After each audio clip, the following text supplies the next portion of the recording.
Episode 3 अध्याय 3 अत्यंत कम गिरने की दर वाले खजाने के संदूक। इस समय अस्तित्व का खेल आधे दिन से चल रहा था। बाहर सूरज बेरहमी से तप रहा था और तापमान झुलसा देने वाला था। कई प्यासे लोग अपनी जर्जर झोपड़ियों में आराम कर रहे थे। हालांकि जैसे ही लिन यू ने पानी बेचने के बारे में पोस्ट किया तो तुरंत ही ये लोग उत्साह से भर गए। कोई पानी बेच रहा है और उसे केवल लकड़ी चाहिए। अरे, कोई सचमुच पानी बेचने को तैयार है, और वह भी 200 मिलीलीटर। क्या ये लूट बॉक्स से आया है? क्या आश्रय स्थल के पास कोई जल स्रोत हो सकता है? मैंने 2 मीटर तक खोदा है पर मुझे कुछ नहीं मिला। समझ गया, मैं पेड़ काटने जा रहा हूँ, मेरा इंतजार करो महाशय। लिन यू, स्वीटी, क्या तुम मुझे पानी दे सकती हो? मुझे बहुत प्यास लगी है। जब हम बाहर निकलेंगे तो मैं तुम्हारे साथ डेट पर चलूंगी। अपना खाता नंबर भेजो, मैं पानी के लिए 20,000 रुपये दूंगा। ... लिन यू ने अपने व्यापार संदेशों की फिर से जांच की और वे तुरंत 100 जोड़ प्रविष्टियों तक पहुंच गए थे। इनमें लुभावने प्रस्ताव, धमकियां, भारी भरकम इनाम वाले प्रस्ताव और हताशा भरी विनती शामिल थीं। उसने उन्हें पूरी तरह से नज़रअंदाज करने का फैसला किया। उनमें से कोई भी विश्वसनीय नहीं लग रहा था। इसके अलावा मूल दुनिया में वापस लौटना, ये संभावना संभवतः अस्तित्वहीन थी। उन्होंने बोली रिकॉर्ड देखा। उसे ये देखकर आश्चर्य हुआ कि कुछ ही क्षणों में किसी ने उसकी उम्मीद से परे एक नंबर की पेशकश कर दी थी। लिन यू ज़्यादा समय बर्बाद नहीं करना चाहती थी और उसने सीधे उस व्यक्ति की शर्तों को स्वीकार कर लिया। आपने 200 मिलीलीटर पानी खो दिया। आपने लकड़ी X20 प्राप्त की। लेन देन के बाद लिन यू ने देखा कि उसकी बोतल में पानी का स्तर काफ़ी कम हो गया था। इसके साथ ही उसे 20 यूनिट लकड़ी भी प्राप्त हुई। एक हल्की हवा सूखी घास के बीच की अनगिनत दरारों से होकर घास फूस की झोपड़ी में प्रवेश कर रही थी। मूल दुनिया में व्यावहारिक रूप से बेकार पानी इस अस्तित्व के खेल में एक कठिन मुद्रा बन गया था। शायद इस 200 मिलीलीटर पानी को और अधिक के लिए बदला जा सकता था, लेकिन लिन यू इतना लालची नहीं था और उसका समय भी बहुत मूल्यवान था। क्राफ्टिंग पैनल खोलें, फिर आश्रय से संबंधित। उसके सामने इंटरफेस फिर से बदल गया क्योंकि लिन यू ने क्राफ्टिंग पैनल की ओर देखा। लकड़ी की दीवार, लकड़ी X15। अब 20 इकाइयों की लकड़ी के साथ लिन यू को सिर्फ एक लकड़ी के दरवाजे से समझौता नहीं करना पड़ा। पूरे आश्रय की दीवारों को अधिक मजबूत लकड़ी से क्यों न बदलें? चयनित, पुष्टि की गई क्राफ्टिंग। सफ़ेद रोशनी की एक चमक दिखाई दी। लकड़ी -15। आपके आश्रय को लकड़ी की दीवारों में अपग्रेड किया गया है। जल्द ही एक बार जब प्रकाश फीका पड़ गया, लिन यू को ये देखकर खुशी हुई कि दीवारें टपकती कमजोर सूखी घास से मोटी लकड़ी के तख्तों में बदल गई थीं। हालांकि वे अभी भी काफ़ी असमान थे, मजबूती में काफ़ी सुधार हुआ था। अगला दरवाजा था लकड़ी का दरवाजा, लकड़ी X2। चयनित, पुष्टि की गई क्राफ्टिंग। सफ़ेद रोशनी की एक चमक दिखाई दी। लकड़ी -2। आपके आश्रय को लकड़ी के दरवाजे में अपग्रेड किया गया है। लिन यू ने ऊपर देखा और एक नया लकड़ी का दरवाजा अब फ्रेम में लगाया गया था। उम्मीद है कि यह उत्परिवर्ती प्राणियों से बचाव के लिए पर्याप्त होगा। जब वह पास पहुंचा तो उसने देखा कि वहां एक दरवाजा भी बंद था। बोल्ट को सही ढंग से लगाने के बाद उसे तुरंत ही सुरक्षा की भावना महसूस हुई। उम्मीद है कि यह उत्परिवर्ती प्राणियों से बचाव के लिए पर्याप्त होगा। अब पानी और भोजन सुरक्षित है तथा आश्रय भी अधिक मजबूत है। उन पर से दबाव काफ़ी हद तक हल्का हो गया था। वह हल्के से सांस छोड़ते हुए पुआल पर लेट गया और सूची में शेष सामग्री को देखने लगा। अब उसे क्या नया करना चाहिए? ऊपर देखने पर पता चला कि छत से अभी भी हवा आ रही थी। उसके नीचे का भूसा काफ़ी असुविधाजनक था। ऐसा लग रहा था कि जीवन की गुणवत्ता में अभी भी सुधार किया जा सकता है। हालांकि इससे पहले उनके मन में कुछ योजनाएं थीं। लिन यू अब ये पुष्टि कर सकता था कि लूट के बक्से को खोलने से पानी और भोजन तक पहुंच सुनिश्चित होगी, जबकि लकड़ी, पत्थर और अन्य सामग्री आश्रय की मजबूती को बढ़ा सकती है, जिससे उसकी सुरक्षा बढ़ जाएगी। लेकिन जिस क्षेत्र में वह था वहां केवल विरल घास और दूर दूर तक फैली पीली मिट्टी थी। कुछ ही पेड़ थे तथा एक भी पत्थर या अन्य खनिज नजर नहीं आ रहा था। संसाधन न केवल दुर्लभ थे बल्कि व्यावहारिक रूप से अस्तित्वहीन थे। ये कहना सुरक्षित है कि इस 100% लूट बॉक्स प्रणाली के बिना यह एक पुनर्तः मृतंत वाली शुरुआत होती। इसके अलावा संकट पूरी तरह से हल नहीं हुआ था। यहाँ और कितने उत्परिवर्ती जीव हैं जिन्हें उत्परिवर्तित कीड़े आसानी से संभाल सकते हैं? अगर उसका सामना किसी और शक्तिशाली जीव से हो जाए तो क्या होगा? कुचले हुए कीड़ों और छिपकलियों को याद करते हुए लिन यू ने अपने जूते उतार दिए और उन्हें साफ करने के लिए मुट्ठी भर सूखी घास उठा ली। उन्होंने पाया कि तलवों में अनेक जले हुए छेद थे। ये था, वे कीड़े मकोड़े उतने कमज़ोर नहीं थे जितना उसने सोचा था। ये सौभाग्य की बात थी कि उसने अपने हाथों से नहीं बल्कि अपने पैरों से उन पर कदम रखा, अन्यथा परिणाम भयंकर होते। लिन यू को अंततः समझ आ गया कि उत्परिवर्ती प्राणी का वास्तविक अर्थ क्या है।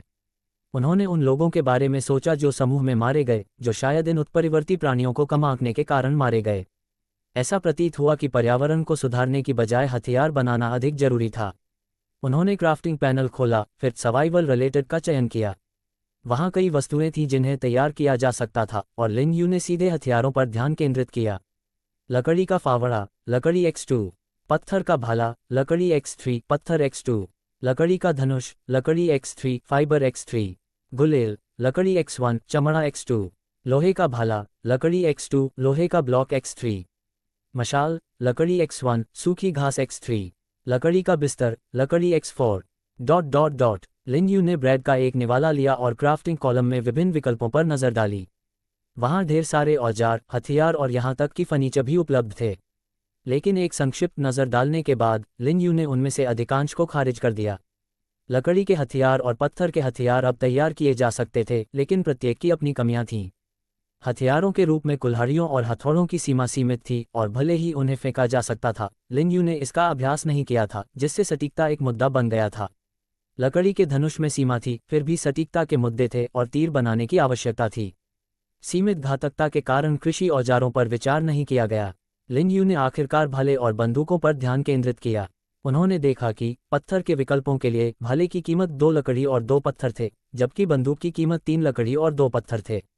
प्रतीत होता है कि समान हथियार, संसाधन व्यय में अंतर कुछ ऐसा था जिसकी लिन यू को परवाह थी। उन्होंने भाला चुना, लेकिन सामग्री के लिहाज से लोहा पत्थर की तुलना में स्पष्ट रूप से तेज था। क्या शुरू से ही बड़ा होना बेहतर नहीं होगा? लेकिन उसके पास लोहे के ब्लॉक नहीं थे। हालांकि किसी और ने किया। बाहर कदम रखते हुए ऐसा लग रहा था कि आकाश थोड़ा काला हो गया है। पानी का एक घूंट लेते हुए उसने चैट पैनल को हलचल भरा पाया, जिससे ग्रुप चैट शुरू हो गई। मुझे पानी का एक स्रोत मिला, लेकिन पानी हरा है, क्या इसे पिया जा सकता है? मुझे बहुत प्यास लगी है। इसे बाजार में बेचो, मैं इसे तुम्हारे लिए आजमाता हूँ। नीलाम करो, सबसे अधिक बोली लगाने वाला जीतेगा। पहले जो मालिक पानी बेचते थे वे कहाँ चले गए? अब वे 15 मिलीलीटर और 20 मिलीलीटर पानी बेच रहे हैं, सिर्फ एक बोतल के ढक्कन के बराबर, और सामान के बदले में बेचने की उम्मीद कर रहे हैं। इसका क्या मतलब है? रिपोर्ट: 17वीं छोटी छिपकली ने आखिरकार एक लकड़ी का बक्सा गिरा दिया जिसमें भाप से पके हुए बंस थे। पानी के लिए बहुत सारी सामग्रियां हैं, इच्छुक लोग कृपया डीएम करें। चैट संदेशों ने लिन यू को 10 मिनट से अधिक समय तक व्यस्त रखा। फिर भी उन्होंने काफ़ी उपयोगी जानकारी प्राप्त की। कुछ लोगों को भोजन या पानी प्राप्त करने के लिए बक्से मिले। व्यापार बाजार खोलने पर लिन यू ने वास्तव में कुछ लोगों को ऊंचे दामों पर पानी बेचते देखा, यहाँ तक कि जिस हरे तरल के बारे में उसने अभी पढ़ा था वह भी तुरंत बिक गया। इसके अलावा ब्राउज करते समय उन्होंने देखा कि अधिकांश लोग पानी के बदले बहुत सारी सामग्री का व्यापार कर रहे थे। दरअसल लकड़ी और पत्थर की तुलना में पानी की मांग अनिवार्य थी, विशेषकर शुरुआती कुछ दिनों में। इस दूसरी दुनिया में प्रवेश करने वाले कितने लोग बिना पानी के रहकर मानव सहनशक्ति की सीमाओं को चुनौती दे सकते हैं? शायद बहुत कम। पानी या भोजन के बिना लोग आमतौर पर चिंता, निराशावाद और अन्य नकारात्मक भावनाओं में डूब जाते हैं, और इस व्यापार बाजार में कुछ आशा खोजने के लिए वे सब कुछ करते हैं। और कुछ लोग इस वजह से लूट का बक्सा पाने की उम्मीद में उत्परिवर्ती प्राणियों पर अंधाधुंध हमला कर देते हैं। फिर भी कम गिरावट दर और उत्परिवर्ती प्राणियों की अनूठी प्रकृति ने इस तरह के व्यवहार के खतरे को बढ़ा दिया। इस प्रकार लिन यू ने फिर से ऊपरी दाहिने कोने पर नजर डाली, जहां कुल लोगों की संख्या प्रदर्शित थी 9811। 10,000 लोगों के समूह में से लगभग 200 लोग कुछ ही घंटों में गायब हो गए। लिन यू को नहीं पता था कि उनकी मृत्यु कैसे हुई, लेकिन निस्संदेह कई लोग इस पानी दुविधा में उलझ गए थे। कौन जानता है कि इस समय तक विश्व स्तर पर कितने लोग नष्ट हो चुके होंगे। यह उत्तरजीविता खेल सचमुच भयानक था। एपिसोड -4 अध्याय 4 प्राचीन काल से ही भालाधारी भाग्यशाली रहे हैं। इस समय इस दूसरी दुनिया में सभी को पहुंचे हुए 6 या 7 घंटे से अधिक समय हो चुका है। लिन यू ने आह भरते हुए बाजार की ओर देखा और पानी की कीमत खोजा। जल्द ही 8 बिक्री सूचियां सामने आईं और उनमें से 3 एक ही व्यक्ति द्वारा पोस्ट की गई थीं। लेकिन जैसा कि समूह में बताया गया, वे वास्तव में 5 या 10 मिलीलीटर बेच रहे थे और बदले में बहुत अधिक मांग कर रहे थे। हालांकि किसी ने भी इसे नहीं खरीदा है, क्योंकि कोई भी इतना मूर्ख नहीं है कि वह इसे तब तक खरीदे जब तक कि उसे एक निश्चित सीमा तक मजबूर न किया जाए। उसने एक क्षण सोचा और अपनी वस्तु नीलामी के लिए रख दी। विक्रेता: लिन यू। नीलामी वस्तु: 200 मिलीलीटर शुद्ध जल। आवश्यक: लौह ब्लॉक। विक्रेता का नोट: सबसे ऊंची बोली लगाने वाला विजेता।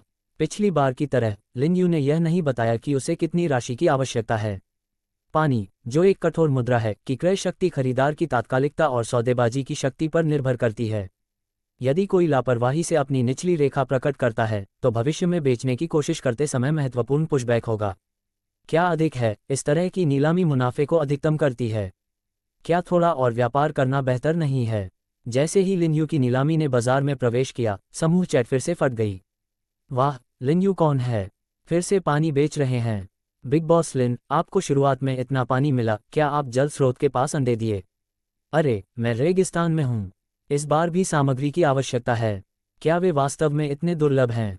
अब खनन, पत्थर उठाना, पेड़ काटना। ईमानदारी से कहूँ तो मेरे पास खनिज हैं। निजी चैट लिन। लेकिन लिन भी बहुत स्पष्टवादी थी। लिन ने उस पर नज़र डाली और 10 मिनट और इंतजार किया। समूह की चैट से उन्होंने देखा कि वास्तव में वहाँ बहुत सारे मजबूत लोग हैं। बोली गिनती के लिए यह आश्चर्यजनक था, 50 बार। लिन ने सीधे उच्चतम बोली पुष्टिकरण का चयन किया और संतुष्ट रूप से पुष्टि पर क्लिक किया। आपने 200 मिलीलीटर पानी खो दिया। आपको आयरन ब्लॉक X10 प्राप्त हुआ। आपको प्लास्टिक की बोतल X1 मिली। निश्चित रूप से समय बीतने के साथ पानी की क्रय शक्ति फिर से बढ़ गई है। इसका एक कारण यह भी है कि समय के साथ साथ कई लोगों ने अधिक सामग्री निकाली है। दूसरों के 5 या 10 मिलीलीटर की तुलना में 200 मिलीलीटर अधिक ईमानदारी दर्शाता है, जो इन लोगों को पागलों की तरह बोली लगाने के लिए प्रेरित करने वाले मुख्य कारणों में से एक है। लिन के लिए यह पानी की एक बोतल के 1/3 के बराबर था। इसके अलावा वह अधिक प्रयास किए बिना अधिक संख्या में उत्परिवर्ती जीवों को नष्ट कर सकता था। लेकिन लिन भी बहुत स्पष्टवादी थी। ये स्थिति अधिक समय तक नहीं रहेगी। समूह की चैट से उन्होंने देखा कि वास्तव में वहाँ बहुत सारे मजबूत लोग हैं।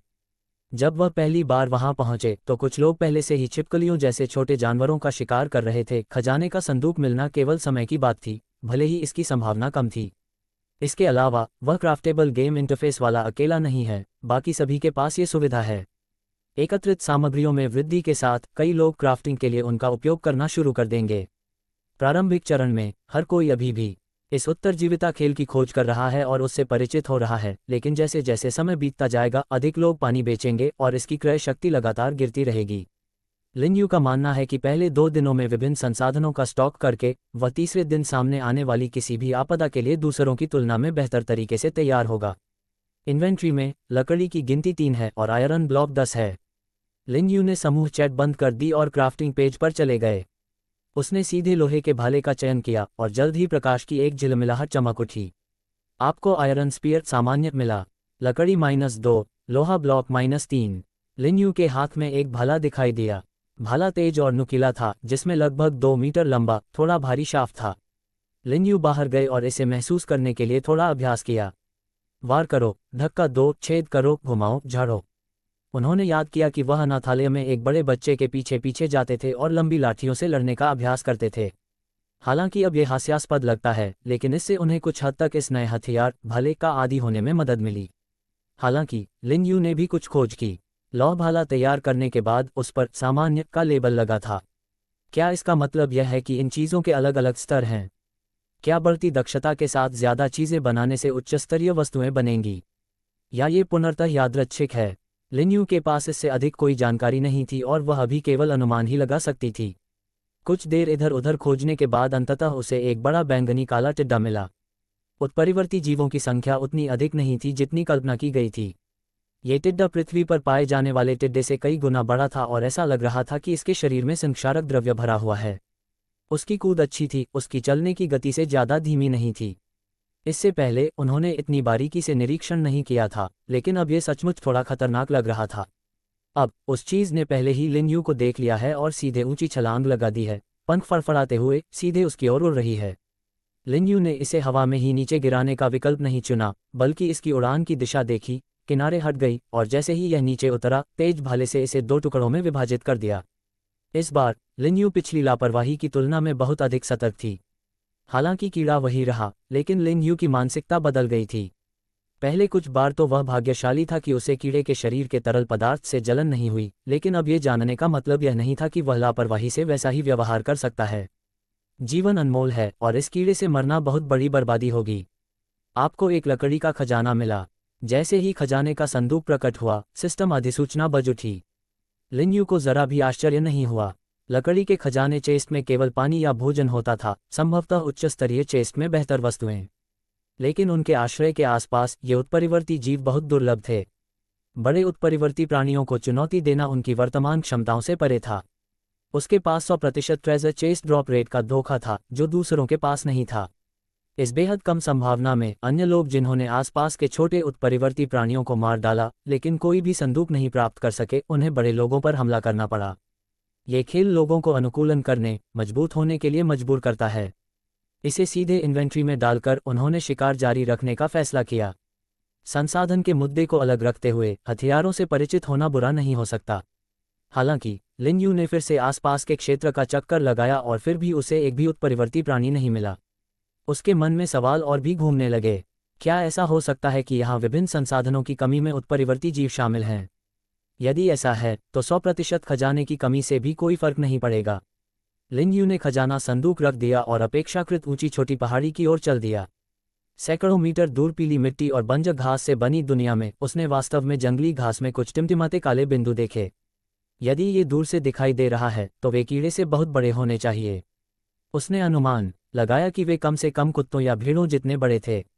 क्या वह इतने बड़े उत्परिवर्ती प्राणियों को संभाल सकता है? शायद। अभी के लिए पहले लकड़ी इकट्ठा करना और छत को लकड़ी के तख्तों में बदलना बेहतर है। स्टोन एक्स का चयन करते हुए उन्होंने एक लकड़ी और एक लोहे के ब्लॉक को खर्च किया। जल्दी से अपने हाथ में एक मजबूत पत्थर की कुल्हाड़ी को लैस किया, ठीक उसी तरह जैसे वह एक बच्चे के रूप में लकड़ी काटते थे। काफी तेज दिखते थे। वह जंगली इलाके में पहुंचा और पत्थर की कुल्हाड़ी घुमाई। चिलचिलाती धूप में इस तरह के गहन श्रम ने बहुत अधिक मानसिक और शारीरिक ऊर्जा की खपत की, जिससे व्यक्ति आसानी से प्यास खा गया। अंत में पेड़ को काटकर और पानी का एक बड़ा घूंट लेते हुए लिन यू वास्तव में महसूस कर सकती थी कि पानी की प्यास दूसरों ने अनुभव की थी, कि वह नकली नहीं थी। अब अपने कमरों में आराम कर रहे लोगों को छोड़कर संभवतः सभी लोग जीवित रहने के लिए या तो पेड़ काट रहे होंगे या पत्थर इकट्ठा कर रहे होंगे या खनन कर रहे होंगे। थोड़ी देर आराम करने के बाद लिन यू ने कुल्हाड़ी उठाई और पेड़ों को काटना जारी रखा। 3 छोटे पेड़ों को गिराने के बाद लिन यू ने 15 लकड़ी की इकाइयां प्राप्त की और उन्हें इन्वेंट्री में संग्रहित किया। एक क्षण विश्राम करने के बाद उसने पत्थर की कुल्हाड़ी उठाई और रेगिस्तान में चल पड़ा। पहले तो ऐसा लग रहा था कि क्या सभी उत्परिवर्ती जीव छिप गए हैं। एक बार फिर से अधिक गहनता से खोज करने पर लिन यू ने पेड़ों को काटने से भी अधिक समय लगाया, इससे पहले कि उसे एक अजीब बालों वाला कैटरपिलर मिला जो तंतुओं से ढका हुआ था, जहां उसने पहले एक छोटी छिपकली पर कदम रखा था। पत्थर की कुल्हाड़ी नीचे आए और एक खजाने का संदूक प्रकट हुआ। ये लगभग सही होना चाहिए। ऊपर देखते हुए उसे एहसास हुआ कि अनजाने में ही सूरज डूब रहा था और आसमान काफी काला हो गया था। थोड़ी भूख लगने पर लिन यू मुड़ा और आश्रय की ओर चला। तभी अचानक उसने एक अजीब सी आवाज सुनी। जल्दी से जांच करने के लिए मुड़कर वह देखकर दंग रह गया। बस 10 मीटर की दूरी पर एक उग्र लाल द्रव्यमान धीरे धीरे उसकी ओर बढ़ रहा था।